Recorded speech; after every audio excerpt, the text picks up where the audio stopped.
Bien.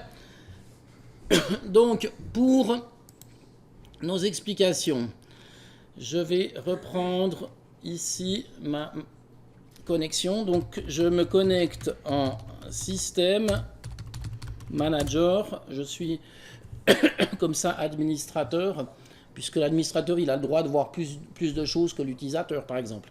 Et puis, si je fais ici ce select étoile from user from dual, j'ai le nom de l'utilisateur connecté. Mais cette variable système user, je ne vais pas la chercher dans une table en tant que telle. Par contre, quand je fais un select, vous êtes obligé, quand vous faites un select, d'avoir une clause from. Regardez, select étoile point virgule, il me dit qu'il faut la clause from. Pourquoi? Parce que l'analyseur syntaxique, il regarde si elle a la clause form, puis si elle n'est pas là, il dit que ça ne peut pas jouer. Donc comme il s'attend à ce qu'il y ait un form, quelque chose, mais user c'est stocké où? Dans cette variable, c'est stocké dans aucune table en tant que tel. C'est l'utilisateur actuellement connecté. Donc on va lui faire il y a une table spéciale qui s'appelle dual, qui n'existe pas, ou plutôt qui existe, mais qui est un petit peu virtuelle. Et dans ce cas, il répond système. Alors si elle existe, cette table dual, ben, je pourrais lui demander la description desk dual. Ah, elle existe, cette table dual. Et qu'est-ce qu'elle a dedans? Elle a une colonne qui s'appelle dummy, et puis un type de données varchar2 de 1 de long. Ah ben je pourrais lui faire un select étoile from dual, d'accord? Et qu'est-ce que je vois? Dedans, je vois qu'il y a cette colonne dummy. Il ne la met pas tout parce que comme c'est limité à un caractère, on ne voit pas afficher le dummy, mais c'est le dummy, le nom de la colonne. Puis dedans, il y a un X. C'est aussi simple que ça. Donc on a une table à la noix qui est vraiment existante. On ne va pas interroger vraiment ce qu'il y a dedans, mais simplement si je fais select user from dual, eh bien il me mettra le nom de l'utilisateur actuellement connecté. On fait un petit test. Insert into into dual values Y. Insert into. Non, apparemment ça passe pas. Colonne note, alors ne pas autoriser. Si, je cherchais. Merci. Ah, j'ai pas les privilèges pour. Vous voyez, même quand je suis administrateur, je peux pas aller rajouter quelque chose dedans. Donc on voit qu'elle est vraiment bloquée. Donc c'est une table qu'on n'a pas à aller à bricoler. Mais voilà, vous avez cette table ici.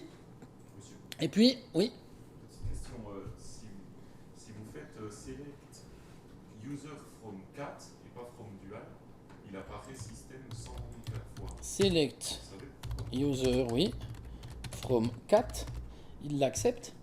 Mais le catalogue, comme il a 197 objets, il vous répondra système 197 fois. De la même manière que je dis select bonjour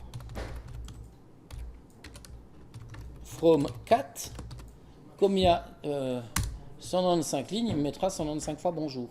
Est-ce que j'ai répondu à votre question? Oui, mais ça ressemble en fait à la fonction count. Ah non, count, select count étoile from cat, réponse 195, il ne met pas 195 lignes. Il compte le nombre de lignes, donc non, ça ne ressemble pas. Non. La fonction count est une fonction de regroupement. Est-ce que j'ai répondu à votre question? Bien. Donc si on revient à nos moutons ici, il y a tous ces utilisateurs. Là, je les vois de manière graphique, puis je sais comment y aller avec l'outil. Mais la question est, est-ce que je peux avoir la liste de ces utilisateurs? Vous imaginez bien que oui. Et puis, vous imaginez bien qu'il doit y avoir une vue qui permet de voir tous les utilisateurs.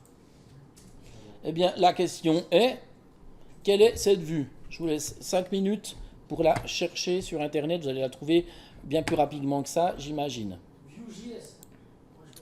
Bon, alors, je vais vous montrer un peu comment on peut réfléchir. Il y a dans Oracle une table qui contient tous les objets avec leur nom. Donc moi j'ai fait select object name from la table all object, c'est une vue, where object type égale view. Puis ici, si je fais cette requête ici, le système me retourne toutes les vues. Ouais, mais il y en a 4377. D'accord. Where object type égale view and object name like quoi?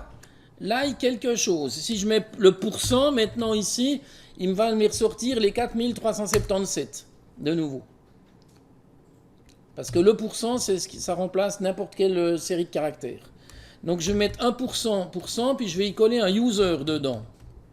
Mais je vois que c'est marqué en majuscule. Et c'est case sensitive dans Oracle. User. Ah, j'en ai déjà plus que 476. Mais il y en a un sacré paquet. Je vois qu'il y en a qui sont pour user. Ben, je pourrais peut-être me dire qu'il y a username, un truc comme ça. Je sais pas, hein.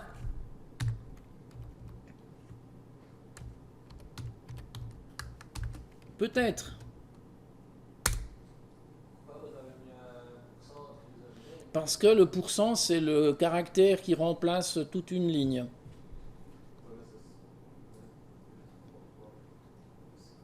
Ben, tout ce qui a un user dedans, suivi d'un name dedans, c'est comment? C'est ça, il le sort. Voyez? User XML colon name. Apparemment, c'est pas tellement la bonne requête que je cherche. Bon. Je suis pas très bon. Je découvre, c'est pas grave. Users peut-être. Ah, Apex, VM Flow, users. Non, on est vraiment pas dans ce qui m'intéresse. Mais je sais qu'il y a toutes sortes de vues à disposition. Qu'est-ce que je fais si je ne la trouve pas? Je ne vais pas m'embêter à aller les chercher moi-même. Quoique, je vois qu'ici j'ai users, all users, DBA users. Ah, alors ça m'intéresse. Select.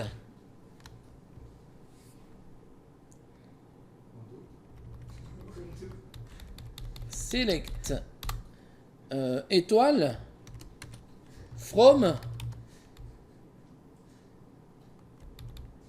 DBA, puisque je suis un administrateur, DBA souligné users.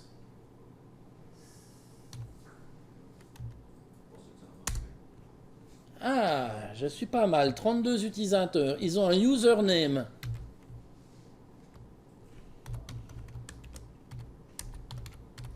Username from DBA users. Username en un seul mot.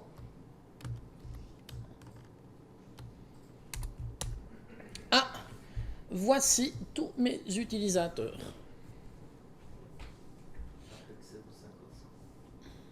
C'est l'utilisateur pour Apex 0.5. C'est l'utilisateur qui est créé pour contenir la base de données Apex pour faire des développements d'applications rapides dans Oracle. Il me semble que je vous ai déjà parlé de ça, non? Si, mais je vais vous montrer. Mais je suis sûr de vous avoir déjà parlé de ça.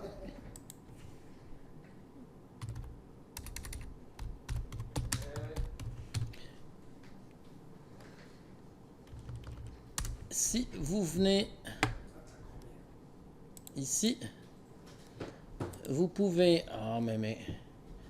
Ils sont... C'est quand même des grands malades, Microsoft. Hein. Ils croient toujours qu'on veut se connecter chez eux, qu'on est malheureux, mais il faut leur dire qu'on les aime pas. Hein. Qu'on utilise juste leur OS, mais tout le reste, qu'on s'en fout, quoi. C'est pas tout à fait vrai, on utilise pas mal de choses. Hein. Apex, www.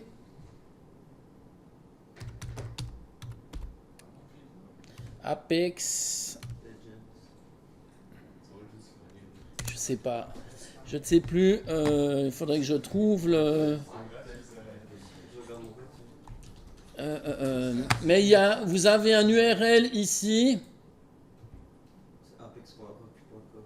apex.oracle.com, mais là ça m'embête parce que on n'est pas en localhost. On peut se mettre en localhost, je ne sais plus comment... Non. Non, c'est en local, mais comment? Ouais, donnez-moi Vous l'avez, l'URL? Ah, pour se connecter à Thread? Non. Apex, c'est un service qui tourne dedans. Il faut juste qu'on s'y connecte. Donc pour s'y connecter, c'est 127.0.0, c'est le truc, mais je connais plus l'URL. Donc en fait, vous mettez localhost, le numéro de port, Apex, etc. C'est le... Comment? C'est cette URL ici, si vous préférez. Donné de manière globale, c'est ça. Hostname, eh ben vous pouvez mettre localhost ou si vous préférez 127.0.0.1 par exemple. Et puis le numéro de port, c'est 8080.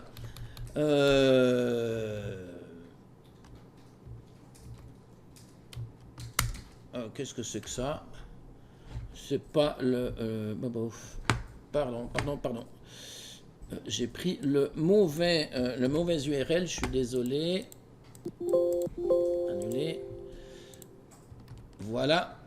C'est celui-là. Donc localhost, ou bien 127, on va essayer, .0.0.28, hein, ça va aussi plutôt que 1. Hein.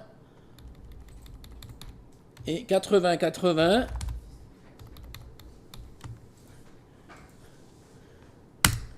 Le 127.0.0.1. Ah non, il ne l'accepte pas. Alors, point 1. Je pensais que toutes les adresses 127, il les prenait. On fait 2-3 petits essais, vous voyez, ça nous fait faire un peu de réseau en même temps. Donc, le 127.0.0.1, c'est l'adresse locale. C'est le poste sur lequel on est connecté. Ça, c'est clair pour vous? Moi, comme je n'ai pas envie de m'embêter avec ça, je mets simplement localhost.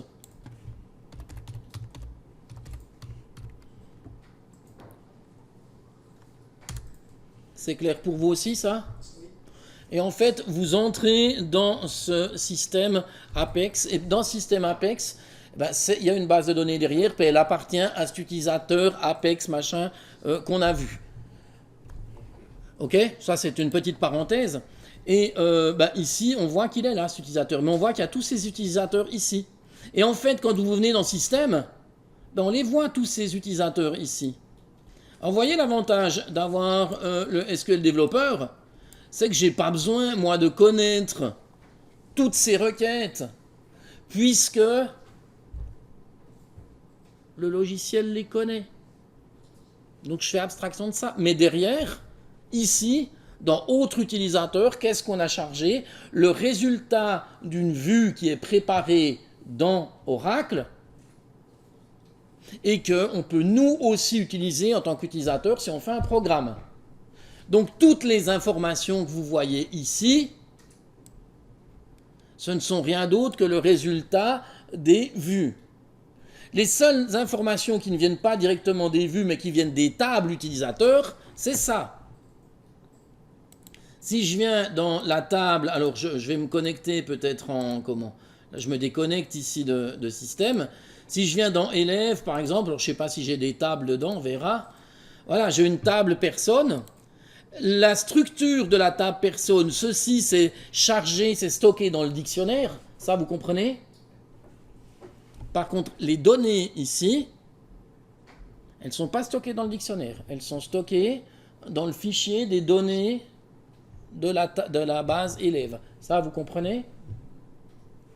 Quand je dis de la base élève, je devrais dire du schéma élève. Et vous avez toutes sortes d'informations, hein. Les colonnes, ça vient du dictionnaire. Le modèle, on va mettre graphiquement la forme de la table, mais derrière, toutes les données viennent du dictionnaire. Que c'est du number, du varchar, qui a des notes nulles, des primaries, qui a une contrainte de clé primaire. Les contraintes, elles viennent du dictionnaire aussi. Vous voyez ici le nom des contraintes? Parce que je n'ai pas fait gaffe en l'écrivant, j'ai créé ma table de manière très simple. Ils ont vraiment une sale gueule, hein, les noms de contraintes ici. Hein. Et puis je ne vous dis pas le nom des index. Hein. 6, C0, oh, c'est des super index, ça. Voilà, on a fait du boulot de singe, on récupère ce qu'on a semé. Les droits, etc. Donc toutes ces informations sont dans le dictionnaire. Et qu'est-ce qu'on voit? Quand on fait du create, alter, drop des clients, c'est dans le dictionnaire. Les droits, c'est dans le dictionnaire. Les contraintes, les noms de colonnes, le nom des tables, le nom des champs, tout ça est stocké dans le dictionnaire. Les seules choses qui ne sont pas stockées dans le dictionnaire, ce sont les données qui sont dans la table, qui sont stockées dans un fichier données. Et la seule chose qui pourra lire ces données, c'est le SGBDR. Et le SGBDR, il ira voir ces données, il ira voir dans le dictionnaire, il ira voir les contraintes, etc. Et c'est toujours, il sauvegardera les données dans le système. Et si ça ne joue pas, il ne sauvegardera pas. Mais nous, on ne peut pas aller visualiser ces fichiers de données, et puis quelque part, on s'en fout. Parce que nous, ce qui nous intéresse, c'est d'avoir une vision, on a une table avec des règles. Comment ça fonctionne derrière, ce n'est pas notre problème, c'est le problème des développeurs chez Oracle, mais de manière plus générale, du développeur du moteur de base de données. Je suis d'accord jusque-là?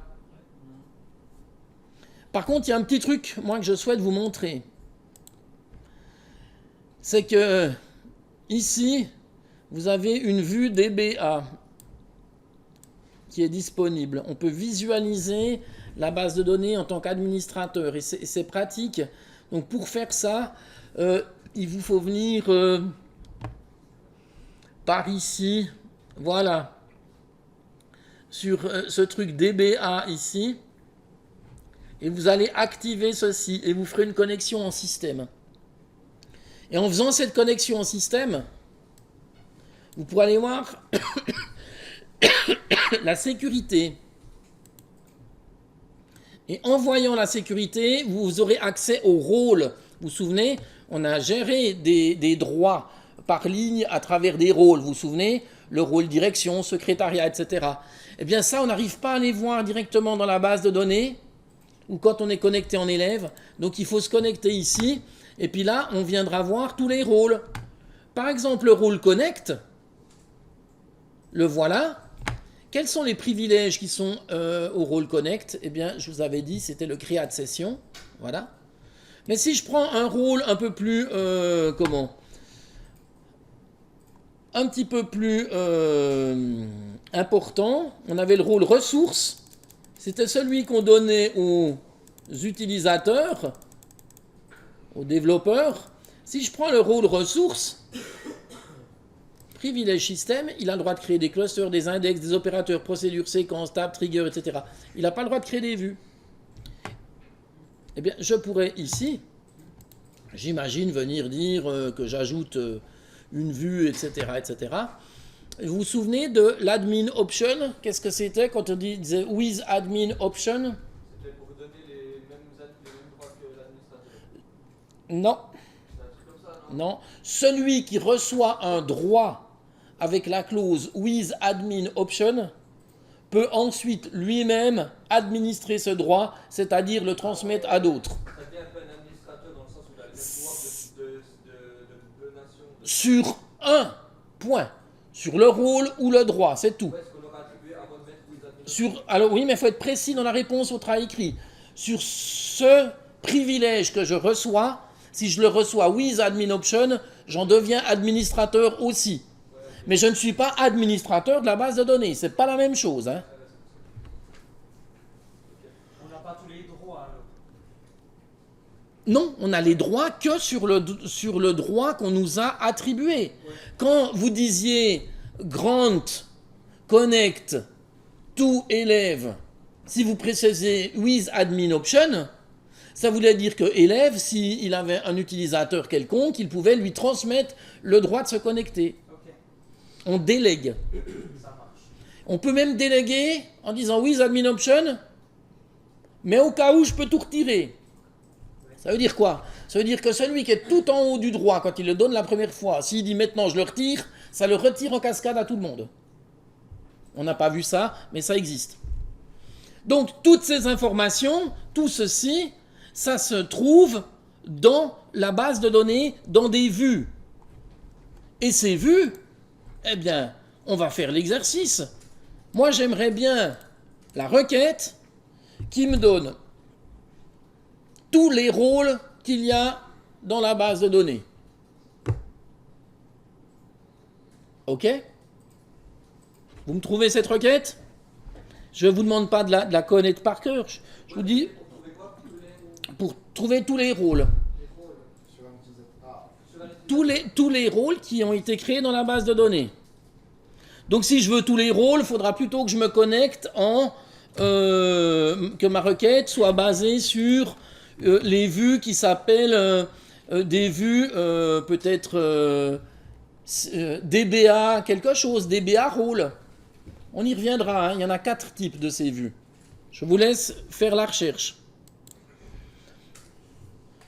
Donc pour répondre à la question de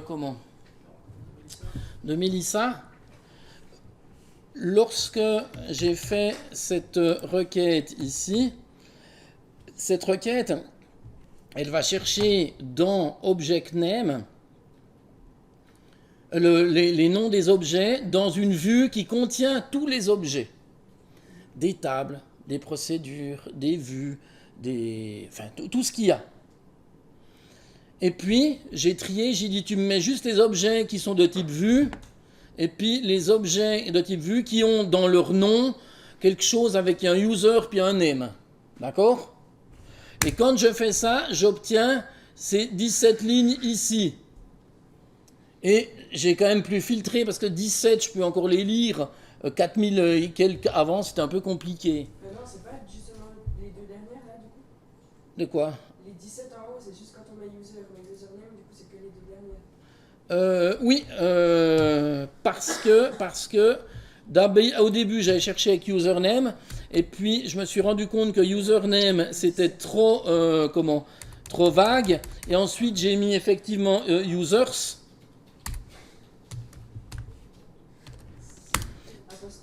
La dernière apostrophe. Qu'est-ce qui me manque? La dernière apostrophe, vous avez raison.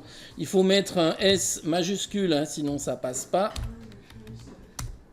Et là, je les avais. Et sur ces 17, ben voilà, je vois qu'il y a des DBA user, all user, p-user, users. Après, je suis allé taper dans celle qui est DBA users, puisque j'étais connecté en système et en manager. OK? Est-ce que pour cette partie, j'ai répondu à votre question, Mélissa?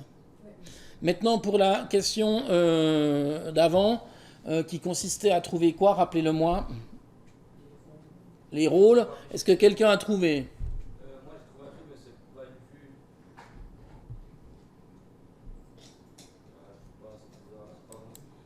vue. Donc pour tout le monde, pour retrouver ces rôles, ben on voit que des fois c'est pas super motivant de chercher sur nos meilleurs moteurs de recherche du monde, de la Terre et de l'univers, qui s'occupent pas du tout de nos données privées d'ailleurs.